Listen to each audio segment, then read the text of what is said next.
Perkenalkan, nama saya Ruben Krisna Tegar Lumban Tobing, NIM 6193210025, kelas IKOR B 2019. Di sini saya akan membacakan hasil kerja saya yang berjudul Kesehatan Olahraga Wanita dan Olahraga. Wanita dan olahraga. Tidak ada satupun wanita terlahir yang secara otomatis mendapatkan status sebagai olahragawan atau atlet. Status partisipan olahraga hanya diperoleh melalui tindakan yang ditunjukkan dengan perbuatannya pada aktivitas olahraga. Semua wanita memiliki kesempatan sama untuk memperoleh status tertentu di masyarakat, tetapi karena kemampuan dan pengalaman berbeda, berdampak pada lahirnya tingkatan-tingkatan status yang akan diperoleh wanita dan partisipasinya di olahraga. Setiap wanita berolahraga menginginkan prestasi dan derajat sosial dalam kehidupan di masyarakat, bukan sebagai pengakuan atas keberadaannya oleh anggota kelompok, melainkan sebagai salah satu tuntutan kebutuhan untuk harga diri dan atau self-esteem, teori kebutuhan menurut Maslow. Kapasitas latihan kekuatan pada wanita. Latihan kekuatan yang terpimpin dan sistematis merupakan kegiatan yang menyehatkan dan menggembirakan anak-anak wanita, karena di balik latihan itu tersimpan potensi untuk meningkatkan densitas tulang sehingga merupakan pencegahan osteoporosis di kemudian hari. Di samping itu, dengan latihan kekuatan yang sistematik, wanita dapat meningkatkan diameter serabut otot dan massa total ototnya, tetapi tidak dapat menyamai apa yang dicapai pria oleh karena kadar testosteronnya yang relatif lebih rendah. Pada awalnya, peningkatan kekuatan otot dapat terjadi tanpa meningkatkannya ukuran otot, dan hal ini disebabkan oleh karena membaiknya pengaruhan satuan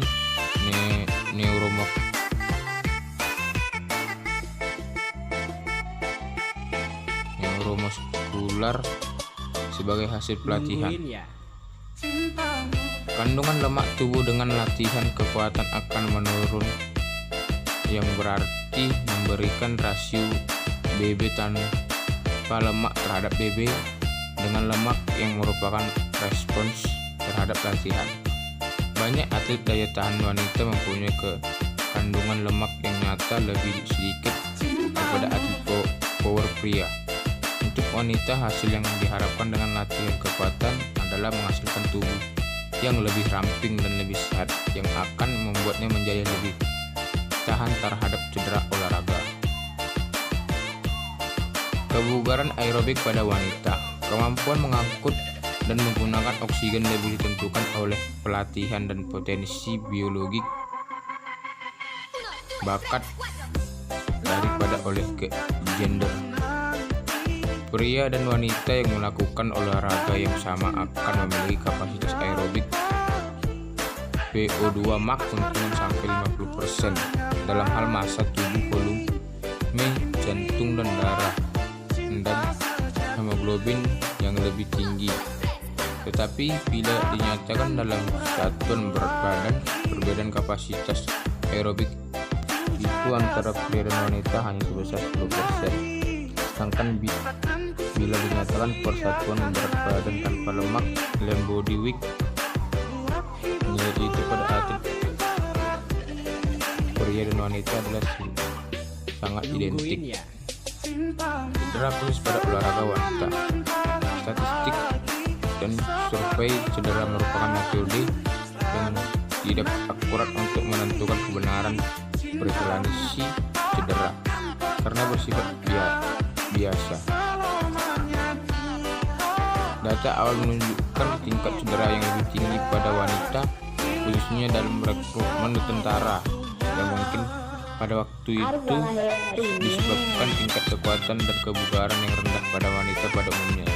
Statistiknya yang mutakhir memastikan derajat cedera yang sama pada atlet berlatih pada tingkat yang sama. Green Wetter 1988. Trade atlet wanita.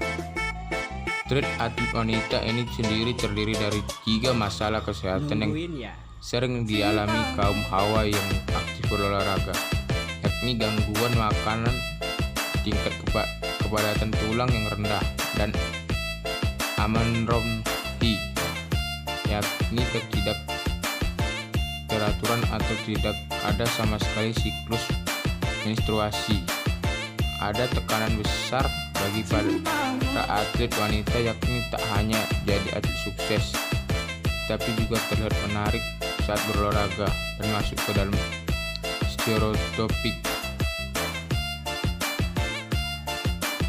yang tak harus dicapai oleh atlet pria. Apalagi di dunia atlet wanita tak ada yang benar-benar menghasilkan uang sangat banyak.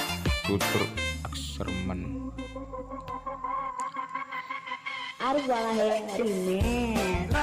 Latihan dan fungsi menstruasi pada wanita. Pengaruh menstruasi terhadap penampilan fisik. Tidak ada indikasi medis yang mengemukakan bahwa wanita harus menghentikan aktivitas fisiknya selama menstruasi, meski seorang mungkin mengharapkan menghindarinya oleh karena gejala-gejala khusus pada dirinya. Renang dapat menjadi masalah bagi wanita yang tidak ingin menggunakan tampon.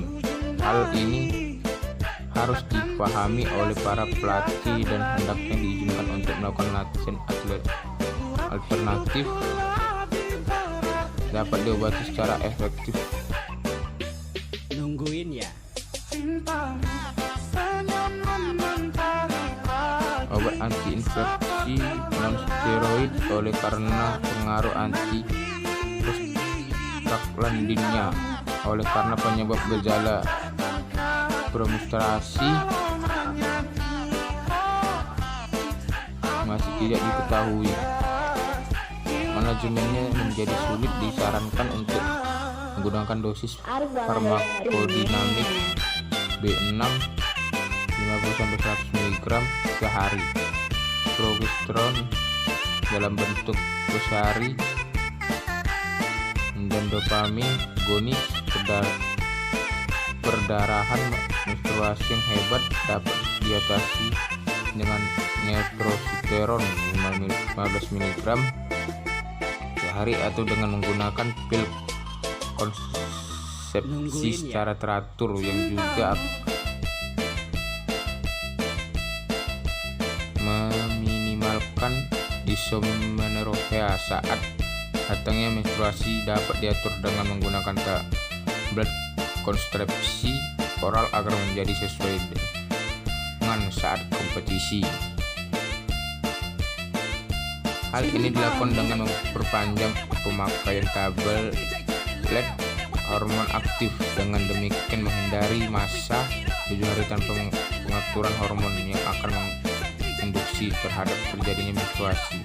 Tetapi perdarahan tetap dapat terjadi, terutama pada terapi siklus pertama atau kedua. Alternatif lain ialah dengan memperpendek siklus dengan menghentikan obat secara dini dan memulai pemberian tablet lengkap selama 4 minggu untuk menimbulkan menstruasi sebelum kompetisi.